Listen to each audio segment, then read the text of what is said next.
do Senhor, igreja. Só para ver se tá bom. Eu acho que só sobe. E como? Inclina. Tá gravando já? Não, não. Tá gravando assim. Eu acho que é assim mesmo.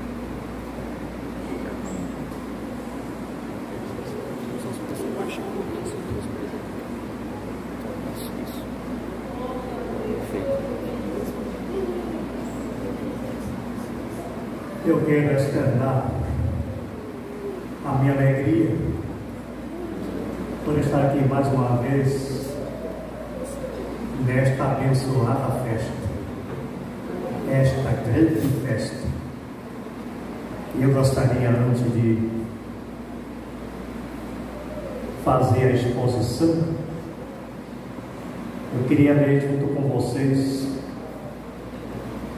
o que está no texto áureo da EBD de hoje, da lição 12. Se vocês puderem abrir João capítulo 14, versículo 6, diz o texto: disse-lhe Jesus: eu sou o caminho e a verdade e a vida. Ninguém vem ao Pai senão por mim. Graças a Deus. Vocês podem sentar, por gentileza. Fiquem à vontade. Eu quero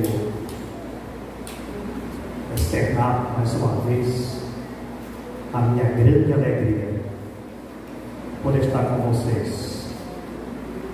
Eu quero agradecer a gentileza do convite. Fico honrado com tamanha gentileza. Graças a Deus. Fico feliz em ver vários amigos. Eu não vou citar os nomes, né, porque eu posso esquecer de alguns. Mas eu quero só destacar Mário. Deus abençoe, é um prazer rever. Razão, Deus abençoe. E os demais. A minha alegria, a minha gratidão em ver vocês.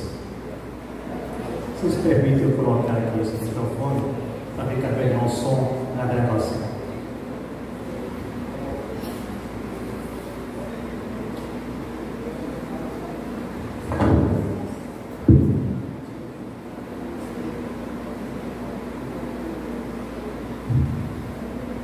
Hoje,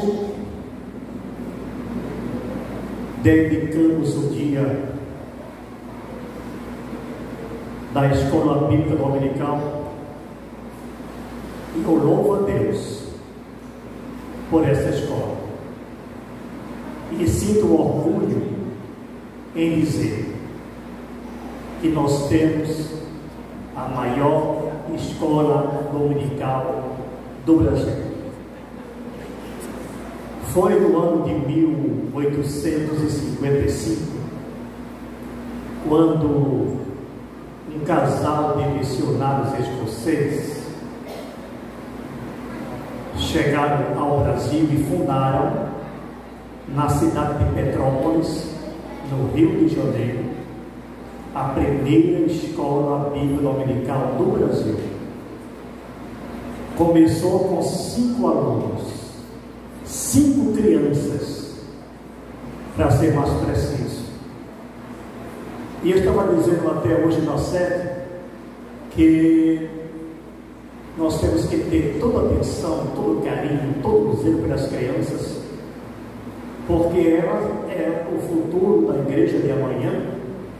Então nós temos que preparar as crianças no caminho que elas devem seguir. Que, por sinal, a primeira escola dominical do mundo, que aconteceu na Inglaterra, começou também com crianças. No Brasil, começou com crianças. 5 crianças deram um pontapé inicial, eu posso usar essa expressão, e hoje nós temos essa maravilha, uma gigantesca escola dominical. E eu digo que a escola dominical é um seminário permanente. Aqui se evangeliza enquanto se ensina. É aqui que se lapida vidas para o reino de Deus. Aqui é onde se molda as pessoas dentro dos parâmetros divinos. São felizes aqueles que têm o privilégio de frequentar essa abençoada escola. Hoje chegamos no final do trimestre, por assim dizer, estamos na penúltima lição. Domingo será a última lição de número 13. Estudamos hoje, ou estamos estudando uma lição de número 12. E nós vamos terminar esse trimestre com uma bagagem extraordinária, porque nós conseguimos absorver o suficiente para encarar as afrontas malignas, porque estudamos no decorrer desses meses as sutilezas que o inimigo arma para destruir a igreja, ou pelo menos para enfraquecê-la. Digo destruir, mas felizmente ele não consegue. Foi o próprio Jesus quem disse: sobre esta pedra edificarei a minha igreja, e as portas do inferno não prevalecerão contra ela. Mas nós somos atacados em todas as frentes. É uma luta constante.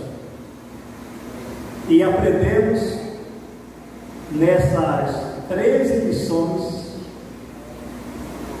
grandes coisas para nos robustecer espiritualmente. A primeira lição, quando nós aprendemos as sutilezas de Satanás contra a igreja de Cristo. Observa que sempre a expressão, o início é sutileza, é sorrateiro, não se percebe, é sutil. Mas o crente, o servo de Deus, ele precisa estar atento para desmascarar essas artimanhas que tenta atingir a igreja do Senhor Jesus. Foi a primeira lição que nós aprendemos. Na segunda, a sutileza da banalização da graça. Porque às vezes nós pensamos que pelo fato de estarmos na dispensação da graça, porque é isso que o maligno tenta introduzir nas pessoas. Não é a graça perdoa, a graça cobre tudo. Mas a graça tem um limite, e a graça é muito séria. E por sinal, Deus sempre agiu em função da sua graça. Ninguém foi salvo por seus méritos, sempre foi a graça de Deus. E a Bíblia diz: e creu Abraão em Deus, e isso lhe foi imputado por justiça. Então não foi os méritos de Abraão, foi a sua crença, através da graça, ele foi justificado. Agora, a revelação da graça, a manifestação da graça se deu na pessoa de Jesus Cristo. Mas eu quero fazer uma ressalva. A graça é mais séria do que a lei. É mais sério. Porque na lei, alguém precisava praticar um ato para ser condenado, um ato físico, visível. Na graça, se você pensar, você já é punido. Mas eu louvo a Deus, porque essa graça é acompanhada também pela misericórdia de Deus, e essa misericórdia é que nos mantém vivo, a misericórdia de Deus. Na lição 3, a sutileza da imoralidade sexual. Aprendemos que a prática pecaminosa na área sexual, ela também é sutil, ela entra sorrateio através da mídia, mas nós aprendemos nessa lição como nos esquivar dessa artimanha e como superar os impulsos carnais. Na lição 4, a sutileza da normalização do divórcio.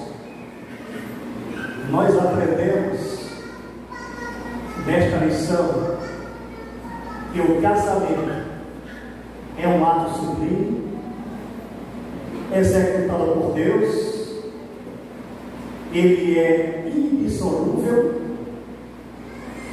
Tudo que Deus faz é indissolúvel. É o homem que rompe,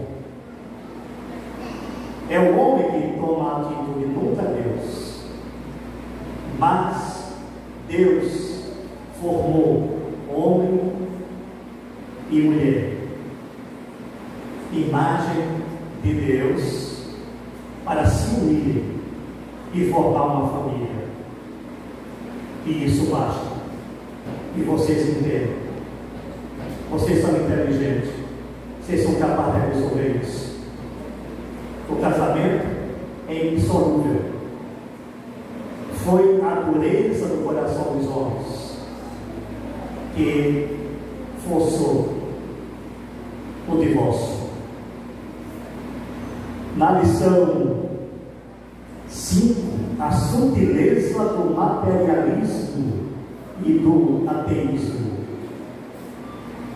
O homem, ele precisa crer, e para crer ele precisa ver, precisa pegar, e nós aprendemos nesta lição que nós servimos e adoramos a um Deus Espírito, e nós o adoramos em Espírito e em verdade. Nós não precisamos desenhar um Deus, nós não precisamos esculpir um Deus para crer nele. Todos nós sabemos e percebemos que Jesus Cristo está aqui. Eu olho para as paredes e não o vejo, olho para a plateia e não o vejo, mas a minha alma e o meu espírito sentem a sua presença, e isso para mim é suficiente. Na lição 6, a sutileza das ideologias contrárias à família. E criou Deus o homem, macho e fêmea os criou. É só isso que eu tenho por dizer. Inteligentes, como são, conseguem captar uma Bíblia. E você sabe muito bem que a igreja do Senhor Jesus Cristo, ela permanece firme e resoluta nesse propósito. nós jamais iremos abrir mão da palavra de Deus. Na lição 7, a sutileza da relativização da Bíblia. Aprendemos que a Bíblia é a palavra de Deus.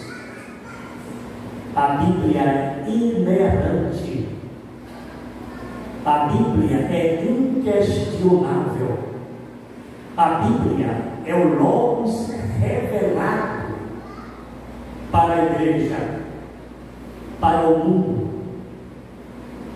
E a sutileza, a justificativa que dão é que a Bíblia foi escrita por homens, a Bíblia tem erro de tradução, a Bíblia tem isso e tem aquilo. Gente, nós sabemos muito bem que a Bíblia, ao chegar em nossas mãos, ela passou por uma série de traduções, de versões, atravessou séculos, sofreu perseguição, tentaram destruir, mas o que está aqui escrito é suficiente para salvar vidas,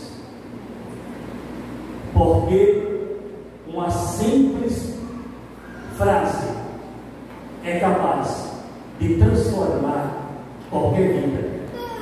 O plano de salvação aqui não foi modificado, não foi alterado.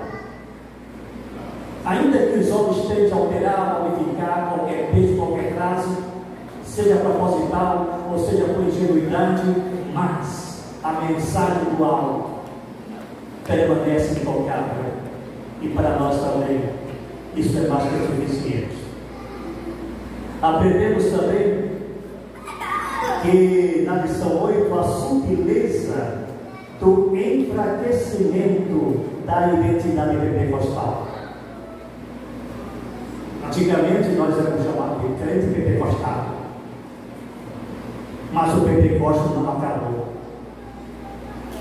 O Senhor Jesus continua batizando e os dons espirituais continuam ativos dentro da igreja do Senhor Jesus Cristo. Nada passou. Mas havia aqueles que diziam, não, porque foi naquele tempo, línguas estranhas não é mais dessa época, foi no tempo dos apóstolos, sem nenhuma base bíblica. Mas a igreja do Senhor Jesus Cristo, nós pentecostais, continuamos confiando no que diz a palavra de Deus e vamos continuar colocando-a em prática. Na lição 9, a sutileza do movimento dos desigrejados. Nós aprendemos nesta lição que nós somos um corpo. Temos por Cristo a cabeça desse corpo. E nós aprendemos que um braço, ele não pode ficar fora do corpo porque ele morre. Então não justifica alguém dizer que não é necessário congregar. Primeiro porque nós aprendemos que o homem é um ser gregário, o ser humano é um ser social, e é aqui que nós mantemos a comunhão com nossos irmãos e adoramos a Deus. Nenhum ser vivo consegue viver isolado. O homem, principalmente, o ser humano, não consegue viver isolado. Um corpo, ele não pode ser fragmentado. O nome já o diz, o corpo é uma unidade, a igreja é uma unidade, Cristo é a cabeça da igreja. Mas as mensagens sutis, quando se diz não precisa reunir em templo, isso é uma filosofia, é um grupo desse chamado desigrejado. Não vamos confundir com os crentes que, por algum motivo, por alguma tristeza, por fraqueza da fé, deixaram a igreja. Não são esses. Esses precisam de cuidado e de carinho, precisam ser buscados. Mas há um movimento onde prega essa ideologia que nós repudiamos e permanecemos convictos de que a igreja é do Senhor Jesus Cristo e ela vai permanecer unida até o dia do arrebatamento. E na lição 10, a sutileza contra a prática da mordomia cristã. Aprendemos que mordomia é a capacidade de administrar as coisas de Deus. Então, Deus nos entregou a terra para que o homem administrasse, para que o homem zelasse. No livro de Salmo diz: os céus são os céus do Senhor, mas a terra deu-a aos filhos dos homens. Então, aprendemos que nós precisamos zelar dos bens materiais e espirituais, inclusive do nosso próprio corpo, porque todos pertencem a Deus e nós somos simplesmente mordomos. Os meus bens é de Deus, a minha vida é de Deus, o meu corpo é de Deus, e nós precisamos zelar como tal. E na lição 11, a sutileza das mídias sociais. Dispensa comentário a maneira como as informações são levadas às pessoas de uma forma sutil. Mensagens satânicas são transmitidas nas redes sociais de forma quase imperceptíveis.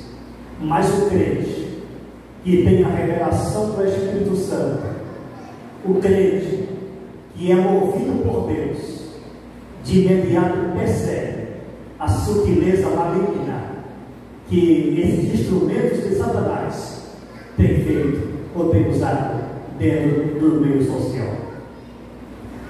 E chegamos hoje à sutileza da espiritualidade holística. E eu gostaria de me deter mais um pouco dessa lição que foi ministrada hoje, que é de suma importância, e nós vamos tentar estabelecer de uma forma mais ou menos expositiva. Então vocês me desculpem porque eu não vou seguir tópico por tópico. Eu vou fazer uma exposição do texto, da palavra, e na abertura nós lemos o textuário desta lição, quando Jesus diz: eu sou o caminho e a verdade e a vida, ninguém vem ao Pai senão por mim. Eu estava mostrando hoje na série que essa palavra, essa frase de Jesus, esse versículo bíblico, ele é tão contundente que ele não deixa a menor dúvida. Ele mostrou nessa expressão que não existe outro. Ele é o caminho, o único caminho. Mas sutilmente algumas filosofias tentam explicar que todo caminho pode levar a Deus. Tem até um ditado popular que diz: todo caminho está na venda. E uma certa vez eu me lembro, quando eu era jovem, faz pouco tempo isso, eu estava evangelizando na cidade do Recife, e eu estava apresentando a Cristo para aquela pessoa, para um cidadão, e ele disse que pertencia a outra religião, e não tinha a menor importância, qualquer religião serve. Ele usou essa expressão: todo caminho está na vida. Aí eu disse para ele: realmente, todo caminho pode dar na vida, mas no céu não. Para o céu só há um caminho, o Senhor Jesus Cristo. E enfaticamente ele declara aqui: eu sou o caminho, a verdade e a vida. O que acontece? Um movimento, uma filosofia holística, essa palavra holística vem de holos, uma palavra de origem grega. Holos significa tudo, totalidade. Então é uma filosofia onde explica, onde ensina que as partes formam um todo. Até parece interessante, né? Dá até para se empolgar. As partes formam um todo. É uma semelhança com o panteísmo. Panteísmo ensina que Deus é tudo e tudo é Deus. Eles não acreditam, eles não creem, eles não pregam o Deus pessoal. Eles pregam a energia sobrenatural, a energia cósmica, uma energia transcendental, mas nunca uma pessoa. E a mensagem é tão interessante. Eu não vou dizer que é bela, porque a mentira não pode ser bela. Mas se a pessoa não tiver alicerçada na palavra de Deus, ela se envolve. Porque a explicação é aparentemente convincente. E o que é que eles ensinam? Os elementos: terra, ar e fogo. São os três elementos básicos da criação, ou da formação de seres. Os filósofos gregos, eles já defendiam essa tese. Tudo vem desses elementos. E aí, eles acrescentam que a mãe terra, a mãe natureza, é que dá origem ou dá sequência aos seres criados. Então ele deixa de adorar ao Deus verdadeiro para adorar a chamada mãe natureza. Vocês fiquem certos que todas essas organizações, e vou ser bem franco com vocês, todas essas organizações que defendem a natureza, não sou contra defender a natureza, mas vejam bem, defende a natureza, defende planta, animais, rios também. Eles estão baseados na filosofia holística, no panteísmo.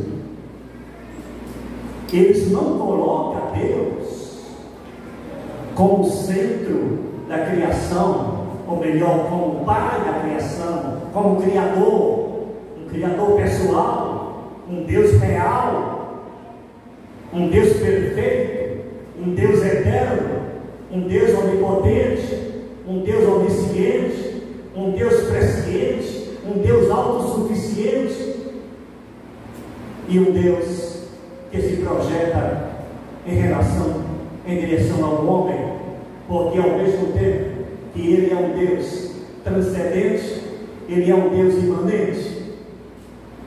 Como um Deus transcendente, a Bíblia diz que Ele habita nas mais inacessíveis luzes, mas como um Deus imanente, Ele habita na sua igreja, habita conosco. É por isso que Ele foi chamado de Emanuel, o Deus conosco. Jesus Cristo é Deus projetado em direção ao homem, é Deus humanizado, Ele é real, Deus é uma pessoa, Deus pensa, Deus age, Deus reage, Deus se entristece, Deus se alegra, Deus se ira, porque Ele é um Deus pessoal. E Ele nos fez parecido com Ele, porque Ele disse: façamos o homem conforme a nossa imagem e semelhança. A filosofia holística, ela nega esse princípio e começa a buscar formas de adoração. É por isso que eles adoravam antigamente, adoravam a lua, adoravam o sol, adoravam as estrelas, adoravam o mar, e descia mais ainda e adoravam animal, adoravam vacas, touros, bezerros. Isso é uma afronta ao Criador. Mas eu louvo a Deus, porque a igreja hoje continua adorando ao Deus único e verdadeiro. Agora, o que acontece na igreja é que o ser humano, ele tem uma carência de Deus. Então ele busca uma forma de religiosidade. E quando a lição diz espiritualidade holística, está dizendo que é uma forma de religião, é uma forma de crença, de adoração, sendo, portanto, uma forma contrária ao que ensina a palavra de Deus. Mas eu afirmo com toda convicção que o ser humano, ele tem carência de Deus, ele tem sede de Deus, qualquer ser humano, e por não conhecer ao Deus verdadeiro, por não conhecer o Deus que nós servimos, o Deus que está aqui, então eles começam a adorar tudo que ele tem pela frente. Mas isso é uma carência. Sabe que uma pessoa carente aceita carinho de todo mundo que ele abre os braços? É porque é carente.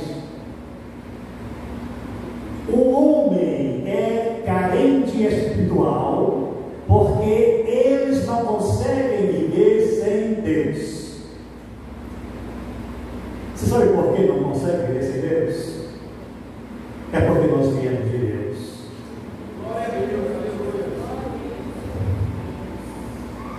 No livro de Gênesis, nós encontramos duas criações do homem.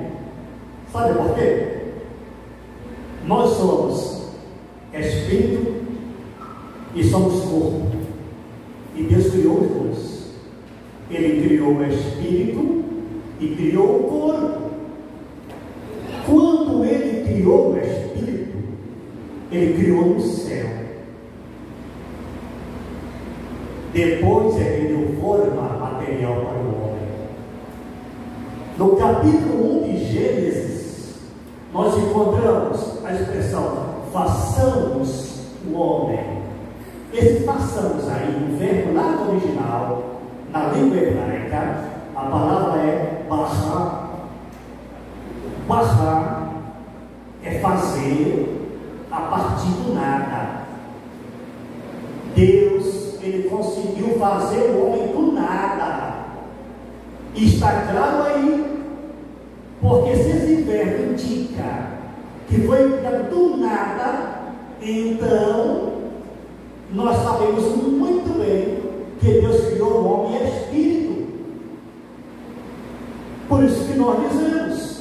nós somos espírito e habitamos em corpo.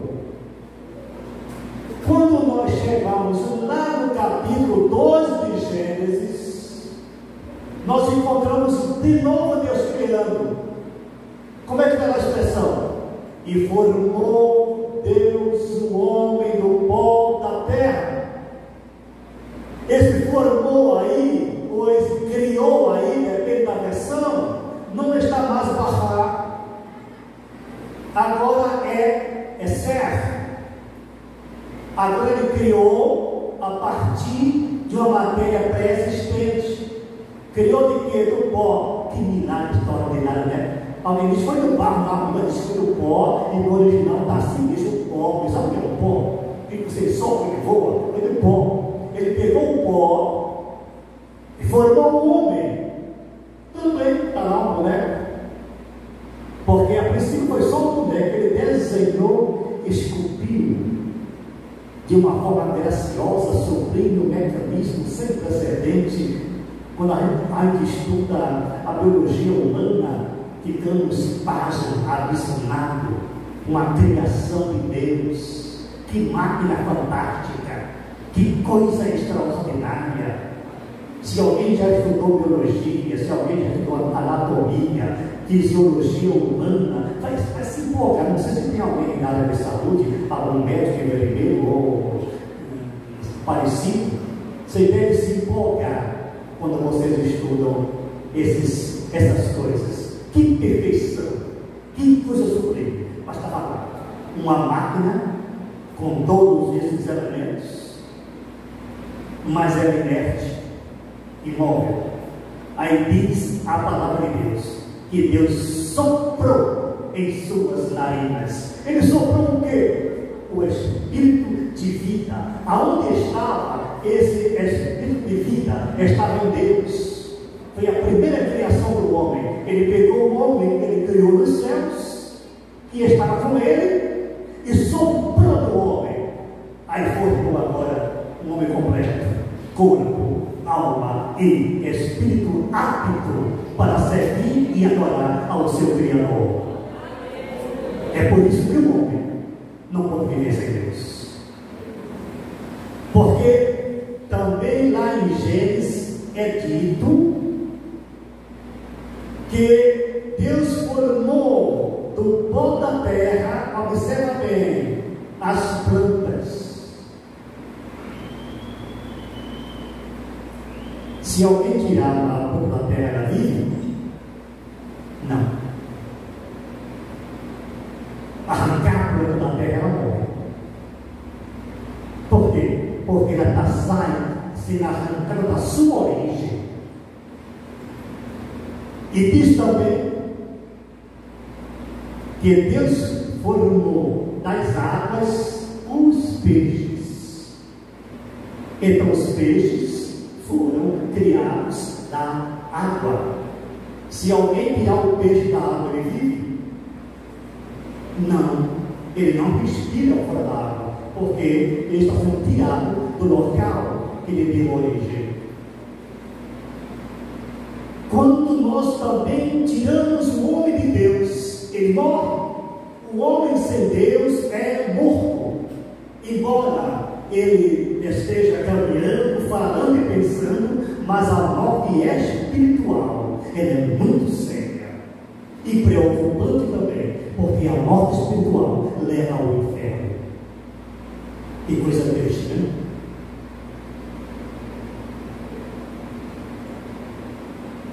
Aí aparece uma filosofia,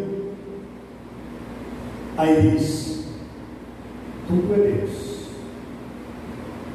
A conjunção, o conjunto de elementos,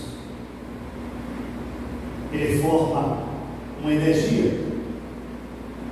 Essa energia que modula, energia que regulamenta, energia dinâmica. Eu estava falando para os alunos hoje pela manhã. Não use essa expressão, energia cósmica, e você vai receber energia. Uma vez um colega meu lá no colégio onde eu sentou perto de mim. Aí disse: eu vou sentar aqui perto de Alexandre para receber as suas energias positivas. Ele tem misericórdia. É um holista. Vocês já perceberam que as pessoas, muita gente tem essa forma de se expressar?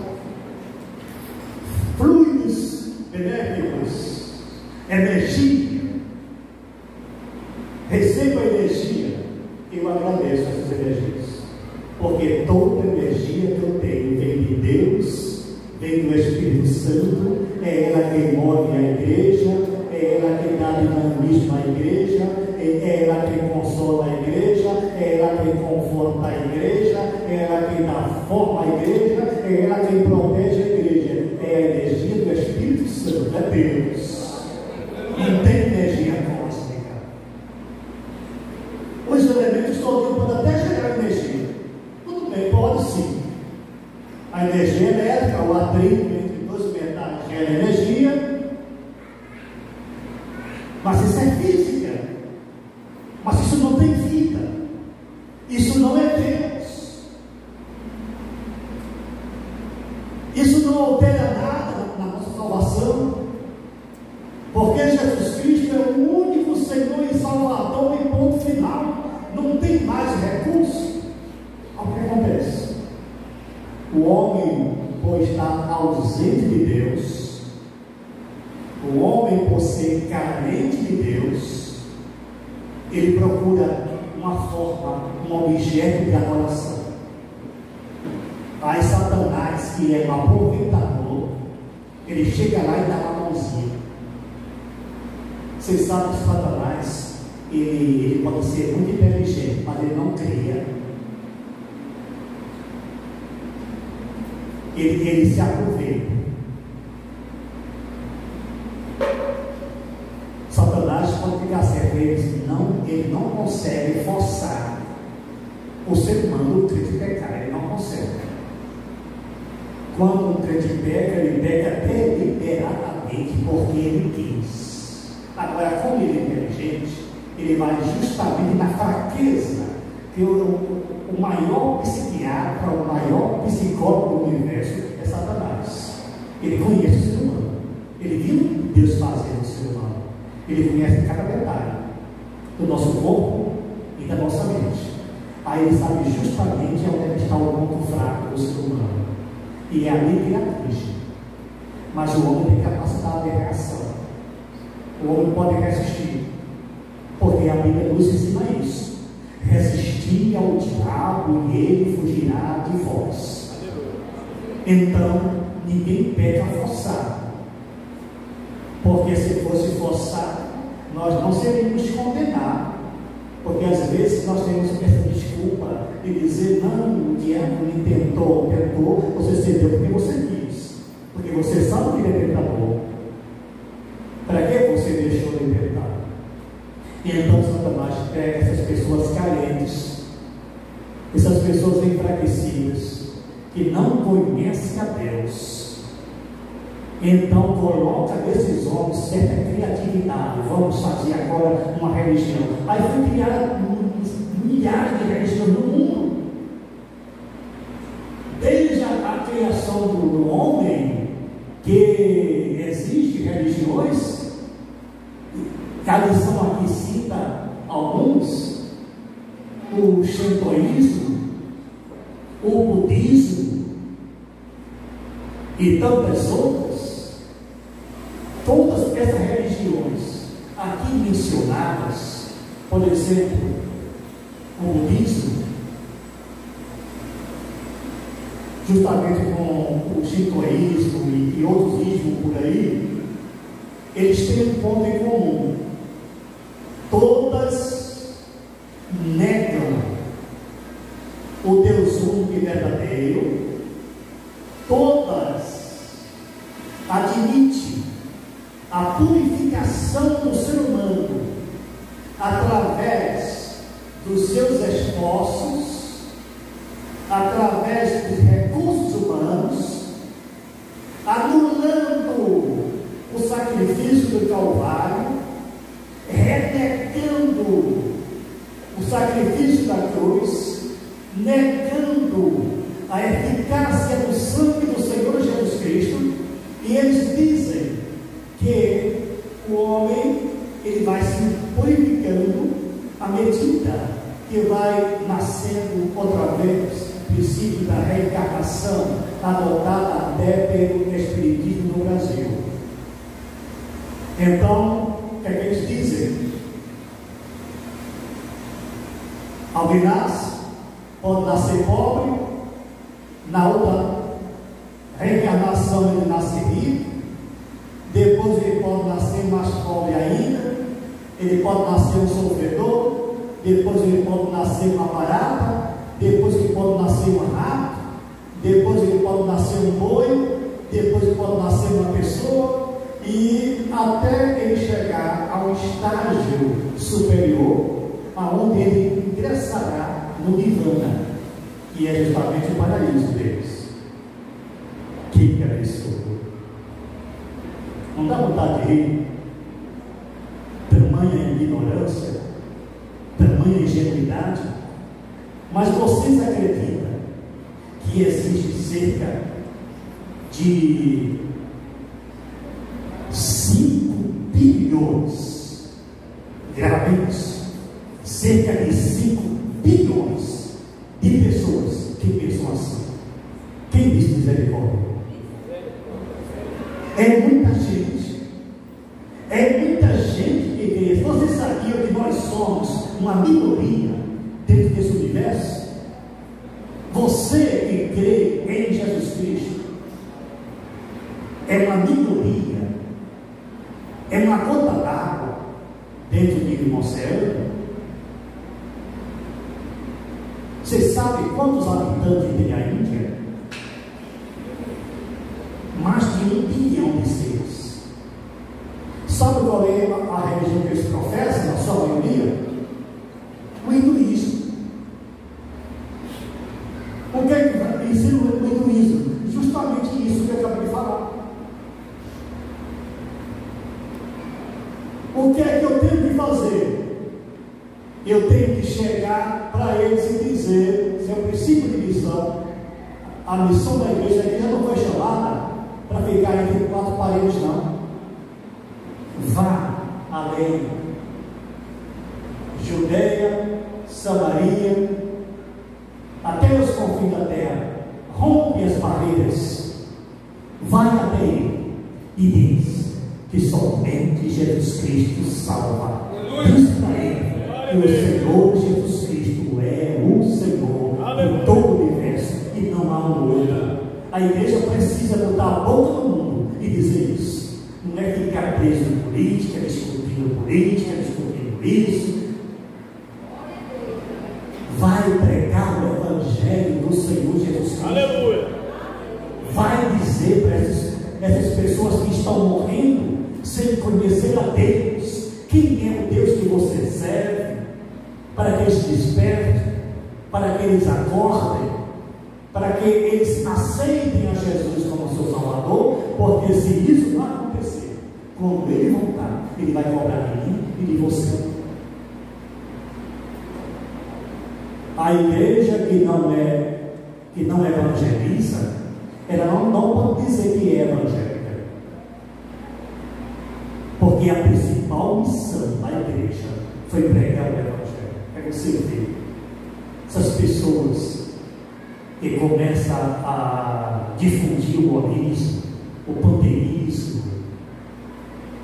Você já viu falar aí, com todo respeito a esse grupo, mas existe uma ONG aí, Green, uma coisa parecida, defende o verde, defende a natureza. Greenpeace, isso. Parece coisa tão linda, né, gente? Até certo ponto, há uma virtude aí, é para defender mesmo, porque nós aprendemos sobre a mordomia do crente e nós somos mordomos, nós temos o dever de cuidar da natureza. Até aí tudo bem. Agora, chamar de mãe natureza e dizer que ela transmite energia, e dizer que ela é uma deusa, e negar a eficácia da salvação em Jesus Cristo, aí é inaceitável. Mas todos esses movimentos, eles creem nesse princípio. Então agora nós aprendemos, ou reforçamos o conhecimento, que só há um único Deus, um único Salvador, um único mediador entre Deus e os homens. Então não tem medianeira, vocês sabem disso. Só há um mediador, lá em 2 Timóteo, há um só Deus e um só mediador entre Deus e os homens, Jesus Cristo, homem. Não tem salvadora, não tem outro salvador a não ser o Senhor Jesus Cristo. Então nós rejeitamos, repudiamos qualquer filosofia contrária ao verdadeiro e puro Evangelho do Senhor Jesus Cristo. É isso que nós precisamos defender, é isso que precisamos divulgar. Não tem dúvida, porque vocês percebem que esses grupos, essas religiões, eles falam também de Jesus Cristo, mas eles colocam Jesus Cristo no mesmo nível de Brahma, de Buda, de Krishna e de tantos outros. Eles se esquecem ou não sabem que Jesus Cristo é Deus e foi o Criador de todas as coisas. Amém, igreja? Que Deus nos abençoe. Mais uma vez, eu externo a minha grande alegria por estar com vocês, por rever vocês, e que a graça dos céus possa encher os vossos corações. Amém? Muito obrigado. Obrigado de coração.